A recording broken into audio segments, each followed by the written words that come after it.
Hola, ¿qué tal están? ¿Cómo mejorar la memoria?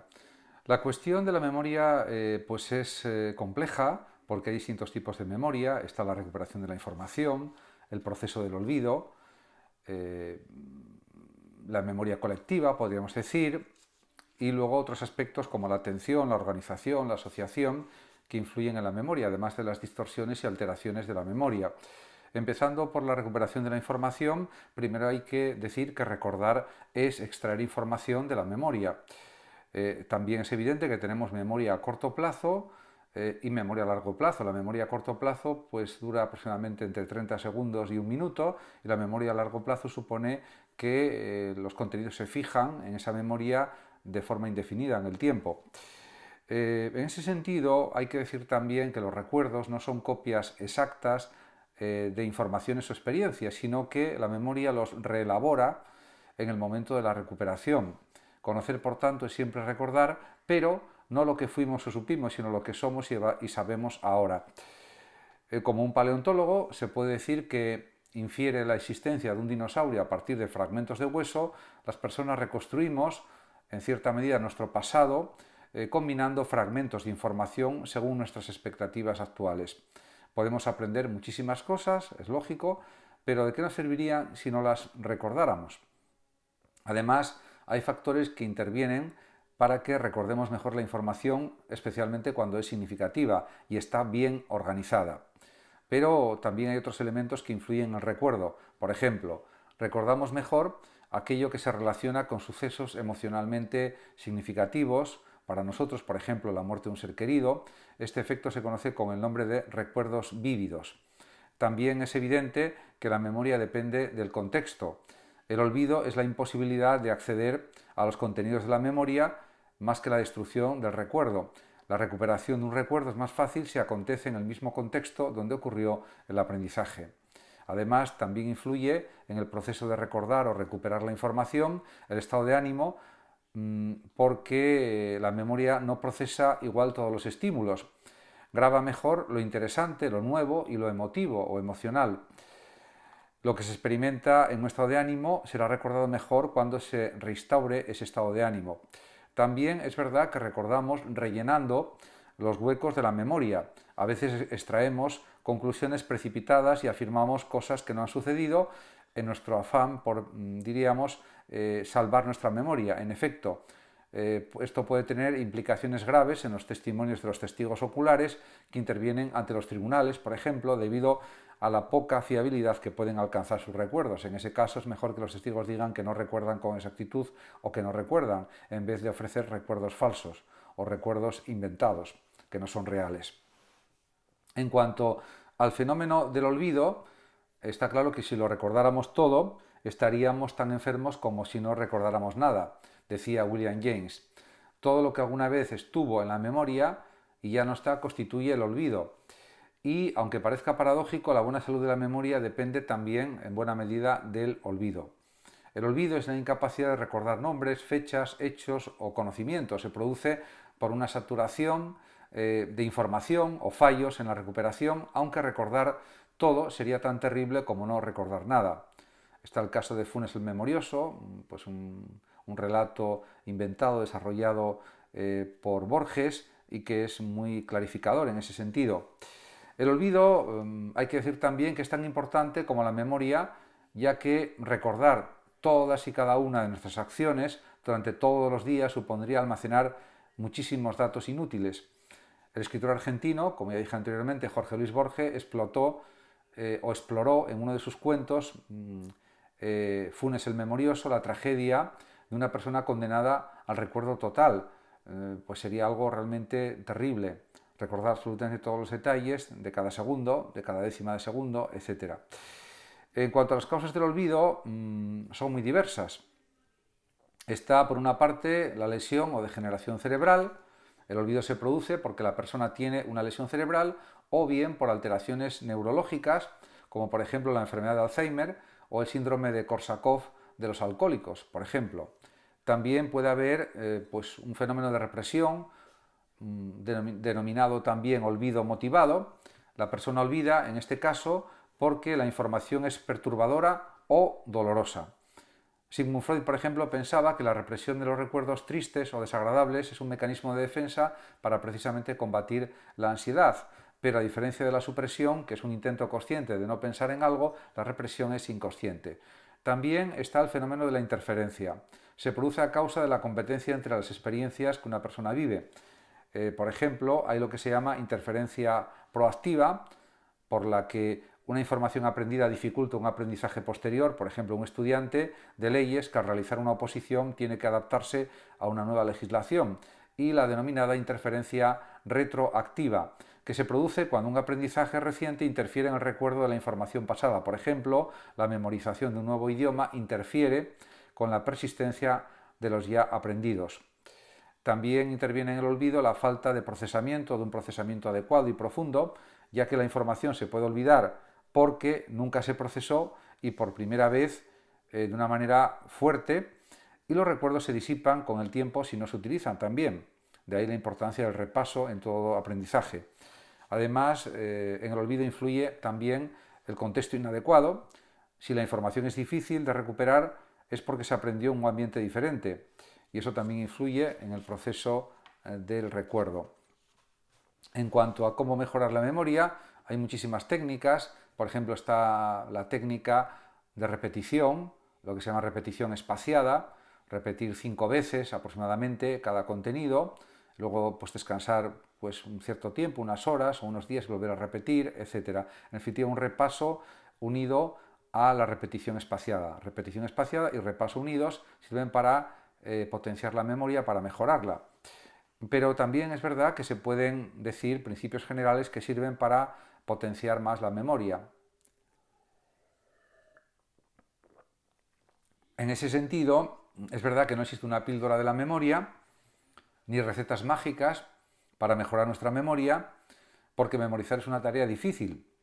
Y las técnicas de memoria no lo hacen pues un proceso más sencillo, sino pues que hay que utilizar habilidades aprendidas que requieren esfuerzo.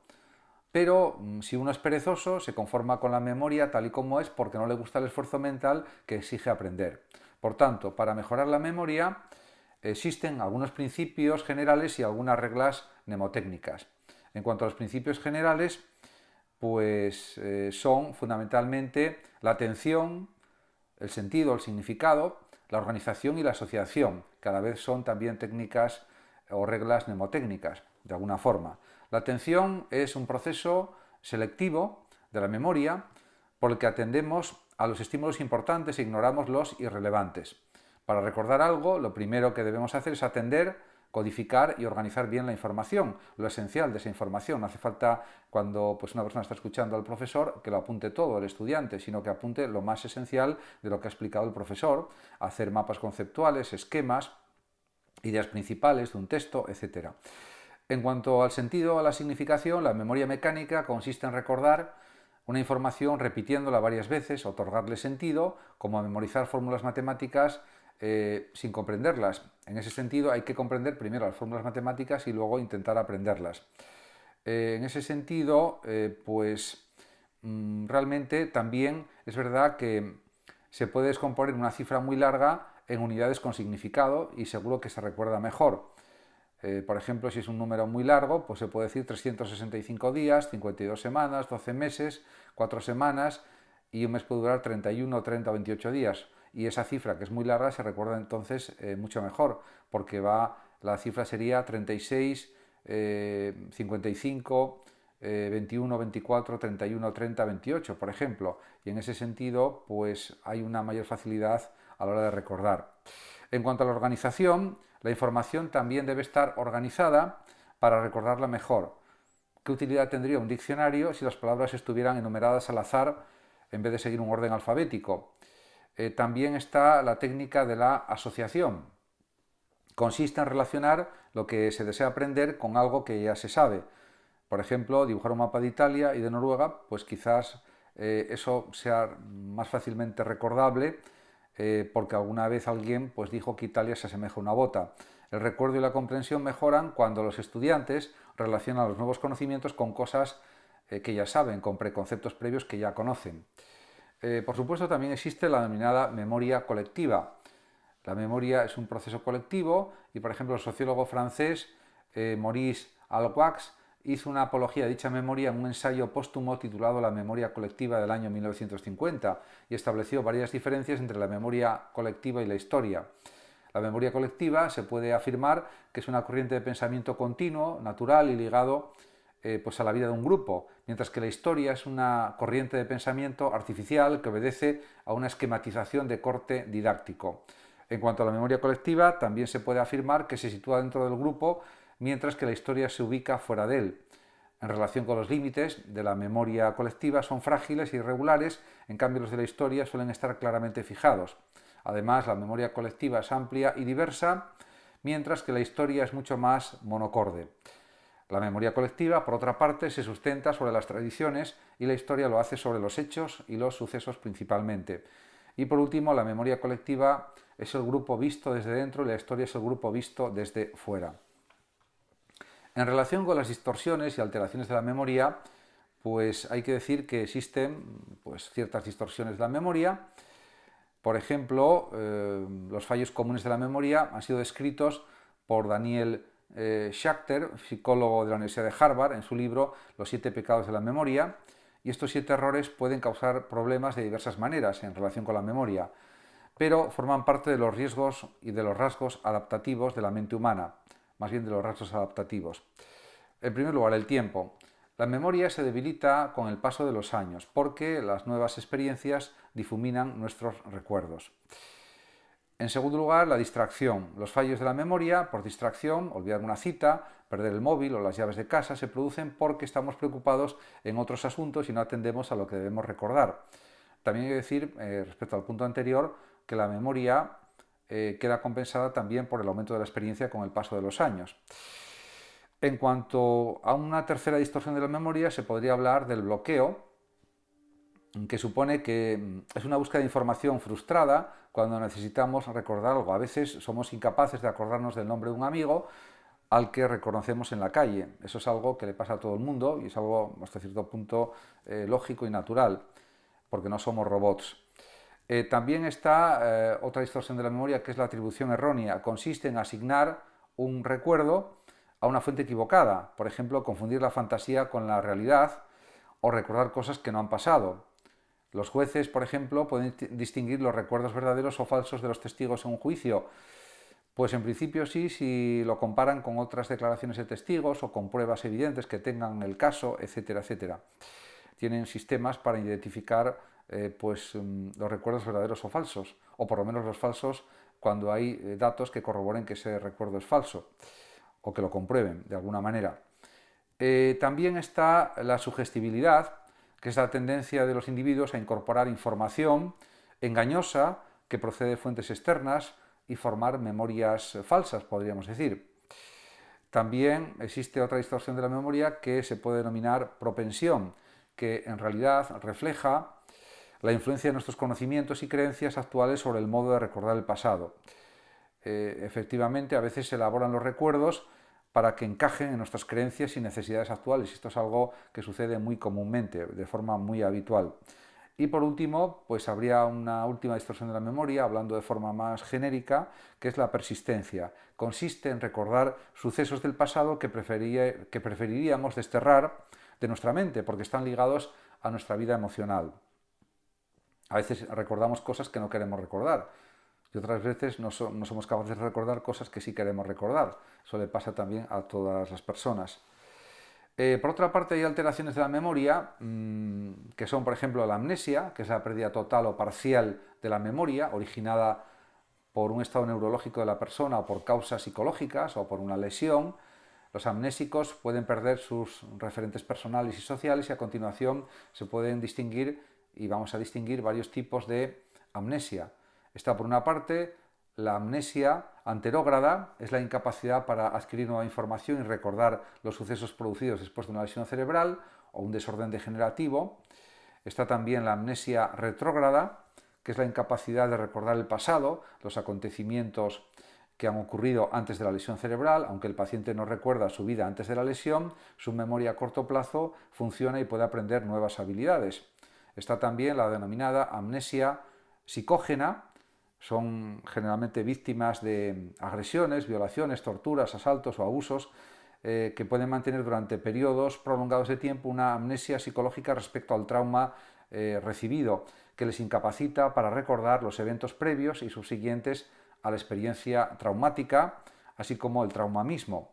También está pues la alteración de la memoria producida por distintos tipos de demencia, entre ellos la demencia senil, el Alzheimer, etc. Es un declive gradual de las funciones intelectuales y el primer síntoma son los problemas de memoria, originados por un trastorno degenerativo del cerebro. La demencia senil afecta a un 10 o un 15% de las personas mayores de 65 años. Es un porcentaje que aumentará a medida que aumente también la esperanza de vida. Y también están las denominadas amnesias funcionales.